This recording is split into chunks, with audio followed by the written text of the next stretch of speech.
Dimanapun status jabatan saudara, dimanapun status kepangkatan saudara, dimanapun status kekuasaan saudara, akan ada satu masa kita tidak berdaya.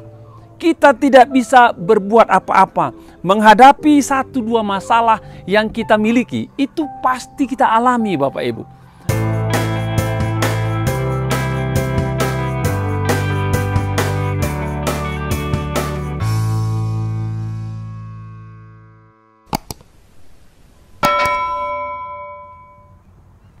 Horas dari Bukit Simar Jarunjung, kami menyapa saudara kembali dalam acara Lebih dari Pemenang. Saya baca satu ayat buat kita hari ini dari Matius 8 ayat 10 mengatakan, setelah Yesus mendengar hal itu, heranlah ia dan berkata kepada mereka yang mengikutinya, aku berkata kepadamu, iman sebesar ini tidak pernah aku jumpai pada seorang pun di antara orang Israel. Ini sebuah statement yang luar biasa.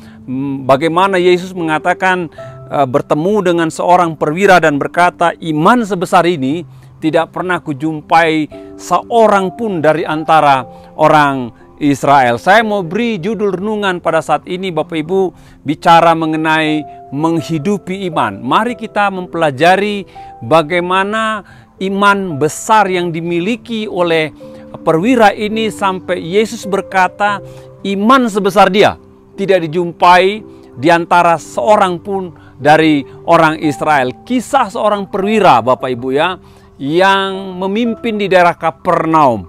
Ya, dalam bahasa Yunani perwira itu pakai kata eskaton tarkes, yang berasal dari kata eskaton. Eskaton itu 100. Jadi bisa dikatakan perwira ini punya pasukan kurang lebih 100 orang. Ya, kurang lebih 100 orang. Bapak Ibu, seperti diketahui dalam dunia militer ada beberapa jenjang kepemimpinan. Ya, pertama itu jenjang kepemimpinan regu itu cuma 20 orang ya, 20 orang pemimpin regu. Lalu dikatakan pemimpin berikutnya itu nanti kurang lebih 40 orang sampai 60 orang, dan nanti 100 sampai 200 orang itu adalah pemimpin kompi. Ya, pemimpin kompi itu biasanya punya pangkat kalau tidak kapten mayor begitu ya. Jadi bisa dikatakan perwira ini punya jabatan luar biasa. Kota Kapernaum bukanlah kota besar, kota kecil. Dia ada di sana menjadi perwakilan daripada kerajaan Roma untuk mengawasi kota Kapernaum dari berbagai macam ancaman musuh yang mungkin bisa menyerang. Ya, kalau bisa dikatakan dalam sebuah kota besar mungkin tingkatnya sejajar dengan seorang Kapolda, kalau TNI mungkin Pangdam ya. Dan orang punya posisi seperti ini pasti dia punya jabatan yang cukup tinggi. Punya jabatan yang cukup tinggi, namun dia punya masalah, rekan-rekan, dia punya masalah, hambanya sakit, tidak berdaya, hampir mati. Dan yang luar biasa dari peristiwa ini saya tahu dan mempelajari bahwa ketika seorang perwira dengan jabatan tinggi, pastilah dia punya akses ke dalam atau ke pihak rumah sakit yang ada pada masa itu di daerah itu. Dia juga mungkin punya akses kepada para tabib yang terkenal yang bisa menyembuhkan.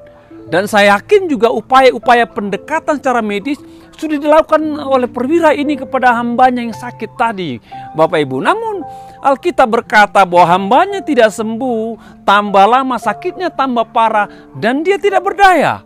Pelajaran yang perlu kita petik di sini Bapak Ibu, dimanapun status jabatan saudara, dimanapun status kepangkatan saudara, dimanapun status kekuasaan saudara, akan ada satu masa kita tidak berdaya. Kita tidak bisa berbuat apa-apa. Menghadapi satu dua masalah yang kita miliki, itu pasti kita alami Bapak Ibu. Namun ketika si perwira mendapati bahwa hambanya sedang sakit dan tidak berdaya, dia mendengar seorang pribadi bernama Yesus yang melakukan banyak perkara-perkara ajaib, datang ke Kapernaum, dan dia keluar dari rumahnya. ketika keluar dari rumahnya menghampiri Yesus dan berkata kepada Yesus, memohon agar Yesus menolong hambanya yang sedang sakit. Dan Yesus berkata, dengan senang hati dia akan datang ke rumah si perwira ini. Bapak Ibu, menghidupi iman berkaitan dengan tindakan perwira ini. Pertama Bapak Ibu, haruslah tindakan di mana kita datang memohon kepada Tuhan. Itu yang pertama ya. Datang memohon kepada Tuhan. Ya, perwira ini datang kepada Tuhan sendiri. Dia pemimpin. Saya percaya Bapak Ibu, dia bisa menyuruh bawahannya, dia bisa menyuruh ajudannya, tapi dia tidak lakukan. Dia datang sendiri, keluar rumah, mencari Tuhan. Ya, tindakannya itulah yang menarik perhatian Yesus, di mana seorang petinggi dalam dunia kemiliteran datang kepada seorang sipil meminta tolong. Ya, dan dikatakan memohon. Kata memohon itu beggar, ya, itu merendahkan diri. Jadi kalau kita pelajari baik-baik Bapak Ibu, peristiwa ini di mana kitab Matius mempresentasikan ada dua pribadi sedang berjumpa. Satu orang sipil, satu orang dengan pangkat perwira dari kerajaan Romawi. Berhadapan mereka berdua. Dan biasanya dalam pikiran logika manusia pada awamnya, biasanya orang yang lemah minta tolong kepada yang kuat. Atau sipil minta kepada seorang perwira minta tolong. Namun Alkitab sedang presentasikan terbalik. Kali ini seorang yang memiliki kekuasaan di Kapernaum, punya jabatan tinggi, punya anak buah banyak, dia yang minta tolong kepada Tuhan Yesus. Luar biasa kisah ini. Ya, diputar balikkan. Dan si perwira dengan pangkat tinggi, kekuasaan besar, anak buah banyak, dia dikatakan merendahkan diri dan memohon kepada Tuhan. Meminta tolong kepada Tuhan untuk menolong hambanya yang sedang sakit. Jadi Bapak Ibu, menghidupi iman adalah tindakan di mana orang mencari Tuhan. Jadi kalau saudara punya masalah, pergumulan, rintangan, tantangan, maka engkau harus bertindak atas imanmu. Lakukan segala sesuatu atas imanmu. Datang pada Tuhan. Ya, datang kepada Tuhan. Dan ketika berjumpa dengan Tuhan, beritahu masalahmu. Sampaikan permohonanmu. Katakan apa yang kau gumuli. Dan ingatlah ketika engkau telah mengatakannya, miliki sikap kerendahan hati. Seperti perwira ini, tidak merasa dia tinggi, tidak merasa dia hebat, tidak merasa dia besar. Dia rendahkan dirinya. Dia mohon pada Yesus yang secara kasat mata lebih rendah dari dia secara strata sosial, secara strata kepangkatan atau kekuasaan. Namun dia datang merendahkan diri dan memohon kepada Tuhan. Jadi pada waktu saudara datang memohon kepada Tuhan, minta tolong kepada Tuhan, lepaskan status sosialmu, lepaskan jabatanmu, lepaskan kebesaranmu, lepaskan kekuasaanmu, kosongkan dirimu dan mohonlah kepada Tuhan yang empunya segala kuasa. Baru Tuhan respon kepada kita. Baru Tuhan respon kepada kita. Saya pelajari satu hal Bapak dalam cerita ini. Apabila kita datang pada Tuhan dan memohon pada Tuhan, ketika permohonan kita belum dijawab oleh Tuhan, ya, ada kalanya itu berkaitan dengan hak prerogatifnya Tuhan. Ada kalanya itu berkaitan dengan belum waktunya Tuhan. Namun bisa juga itu berkaitan, mungkin ada masalah dengan sikap kita. Mungkin kita masih dilihat Tuhan berbangga diri. Kita masih belum menanggalkan kekuasaan kita, jabatan kita, pangkat kita. Kita masih pegang ego kita datang pada Tuhan. Mungkin ada kaitannya dengan hal-hal itu. Coba kita evaluasi diri dan tanggalkan itu, rendahkan dirimu. Dan saya percaya sebagaimana perwira ini mendapatkan respon daripada Tuhan, daripada tindakannya menghidupi iman, maka Tuhan akan meresponi Anda. Maka Tuhan akan memperdulikan Anda. Maka Tuhan akan mendengarkan Anda. Maka Tuhan akan menolong Anda. Lebih lanjut dikatakan ketika Tuhan katakan, ya saya akan main ke rumahmu. Perwira katakan, tidak Tuhan, aku tidak layak menerima Tuhan di rumahku. Katanya, sebutkan saja satu patah kata, maka hambaku itu sembuh. Dikatakan, aku seorang perwira. Di bawahku ada prajurit, di bawahku ada bawahan katanya. Kalau katakan kepada seorang prajurit pergi, dia pergi. Kalau katakan kepada bawahan datang, dia datang. Saya percaya akan perkataan Tuhan katanya. Sebutkan saja satu patah kata, maka hambaku itu sembuh. Menghidupi iman itu berarti Bapak Ibu, kita paham tentang hukum otoritas. Perwira ini memakai gambaran dirinya dalam otoritas. Dia perwira punya jabatan, dia punya prajurit di bawah, dia punya bawahan. Dan dengan sepatah kata, dengan perintah, dengan order, maka apa yang dimintanya kepada bawahan pasti dikerjakan tanpa interupsi, ya, tanpa komplain, tanpa berdalih, pasti dikerjakan. Demikian pandangan perwira kepada Tuhan Yesus. Dia memandang Yesus itu di atas sakit penyakit, Yesus di atas kelemahan. Kalau Tuhan katakan sembuh, pasti sembuh katanya. Jadi penyakit itu turut akan perkataan Tuhan, turut akan perintah Tuhan. Kalau Tuhan katakan pergi, maka penyakit pergi. Kalau Tuhan katakan keluar, maka penyakit itu keluar. Jadi perwira ini tahu hukum otoritas Bapak Ibu.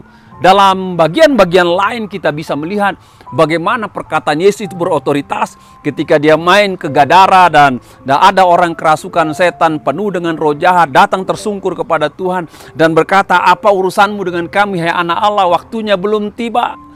Katanya, izinkan kami pindah kepada babi-babi itu, katanya. Lalu Tuhan katakan silakan. Ketika Tuhan katakan silakan, maka pindahlah roh itu, maka masuk kepada 2000 babi dan terjun ke dalam danau, mati semua. 2 orang, berarti 1 orang dihinggapi 1000 roh jahat. Namun roh jahat ini tahu otoritas perkataan Tuhan. Mereka minta izin, ketika Tuhan izinkan lewat perkataan, mereka pun mengerjakannya. Satu kali para murid diajak Tuhan pergi menyeberang Galilea dan tiba-tiba di tengah danau dikatakan mereka dihantam oleh air gelombang yang besar, oleh angin yang kencang sehingga air masuk ke dalam perahu dan murid-murid ketakutan. Karena apa? Mereka takut perahu tenggelam. Bapak Ibu, mereka adalah nelayan profesional, mereka besar di situ. Mereka belajar di situ, mereka punya pekerjaan di situ, itu area mereka, mereka mengenal daerah itu. Mereka sudah tahu bagaimana musim badai, musim hujan gelombang mereka sudah tahu. Tapi kali itu mereka ketakutan, itu berarti benar-benar gelombang itu ingin membunuh mereka, binasakan mereka. Maka mereka berteriak, guru-guru bangunlah, kita binasa. Lalu Tuhan bangkit, Alkitab katakan, dan menghardik angin itu, menghardik air itu sehingga angin pun teduh, danau pun tenang dikatakan. Sehingga mereka takjub akan perkataan Yesus dan mereka berkata, siapakah orang ini sampai alam pun tunduk kepadanya? Siapakah orang? Murid-muridnya pun mikir, ini siapa ini orang sampai alam tunduk kepadanya? Itu bicara mengenai otoritas Yesus dalam perkataan. Itulah yang diaminkan, dipercaya oleh perwira. Katanya, sebutkan satu patah kata, maka hambaku itu sembuh. Perwira ini percaya otoritas di dalam perkataan Yesus, di dalam firman yang diucapkan oleh Yesus. Dan ketika dia kembali, maka bawahannya katakan, Tuhan, Tuhan, hamba Tuhan telah sembuh, katanya. Kapan dia sembuh? Katanya siang hari dia ingat. Pada waktu itulah Yesus mengatakan kepada dia, pulanglah, maka hambamu itu akan sembuh. Dan dia mendapati bahwa hambanya itu sembuh. Bapak Ibu, menghidupi iman, engkau harus tahu bahwa perkataan Yesus berotoritas. Engkau harus tahu bahwa Yesus di atas segala-galanya, di atas masalah sakit penyakit, dan bertindak percaya akan perkataan Tuhan. Maka itu akan terjadi di dalam kehidupan kita. Bapak Ibu, saya tidak tahu sebesar apa masalah saudara, serumit apa pergumulan saudara. Namun lewat kebenaran firman Tuhan, miliki iman dan hidupilah yakin percaya di atas segala masalah saudara ada Tuhan yang berotoritas. Nah, kalau Tuhan bertindak, berkehendak, maka apapun pergumulanmu pasti mendapatkan pertolongan menurut kehendak Tuhan. Hidupi iman dengan cara engkau menghampiri Tuhan, merendahkan diri, dan engkau pasti mendapatkan respon Tuhan. Hidupi iman, menghidupi iman. Bicara mengenai engkau percaya Yesus yang berotoritas, perkataannya berotoritas atas segala sakit penyakit, atas segala masalah. Maka saya percaya kitalah orang-orang yang berbahagia karena Tuhan berperkara kepada kita atas iman yang kita miliki. Tuhan memberkati kita semua.